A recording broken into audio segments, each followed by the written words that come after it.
ಅರ್ಜುನ, ನೀ ರಣರಂಗವನ್ನ ಹೆದರ್ಕೊಂಡು ಬಿಟ್ಟು ಓಡದೆ ಅಂತ ಬುದ್ಧಿ ಇರುವಂತ ಮತ್ತೆ ಇಲ್ಲದೆ ಇರುವಂತ ಎಲ್ಲಾ ಜೀವರಾಶಿಗಳು ಇದ್ರ ಬಗ್ಗೆನೆ ಮಾತಾಡೋದಕ್ಕೆ ಶುರು ಮಾಡುತ್ತೆ. ಒಬ್ಬ ಯೋಧನಿಗೆ ಇದಕ್ಕಿಂತ ದೊಡ್ಡ ಅವಮಾನ ಇನ್ನೊಂದಿರಲ್ಲ. ಇದ್ರ ಬದಲಾಗಿ ಸಾಯೋದೇ ಮೇಲಲ್ವಾ ಅಂತ ಅನ್ಸಿದ್ರು ಅನ್ಸುತ್ತೆ. ಅರ್ಜುನ, ಯಾವ ಬಂಧು ಮಿತ್ರರಿಗೋಸ್ಕರ ನೀನು ಈ ಕೆಲಸ ಮಾಡ್ಬೇಕು ಅಂತಿದ್ಯೋ ಅವರೆಲ್ಲ ಮಹಾರಥಿಗಳು. ನಿಜವಾಗ್ಲೂ ಅರ್ಜುನ ಹೆದರ್ಕೊಂಡು ಯುದ್ಧ ಭೂಮಿನ ಬಿಟ್ಟು ಹೋದ್ನೇನೋ ಅಂತ ನಿನ್ನ ಅಪಹಾಸ್ಯ ಮಾಡೋದಲ್ಲದೆ ನಿನ್ನ ಮಾನ ಮರ್ಯಾದೆನ ತೆಗೆದುಹಾಕ್ತಾರೆ.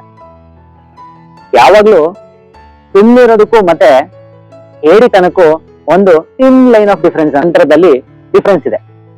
ಇದನ್ನ ಯಾರು ಯೋಚನೆ ಮಾಡಲ್ಲ. ಅದ್ರ ಬದಲಾಗಿ ನಿನ್ನ ಅವಮಾನ ಮಾಡದೆ ಜಾಸ್ತಿ ಆಗತ್ತೆ.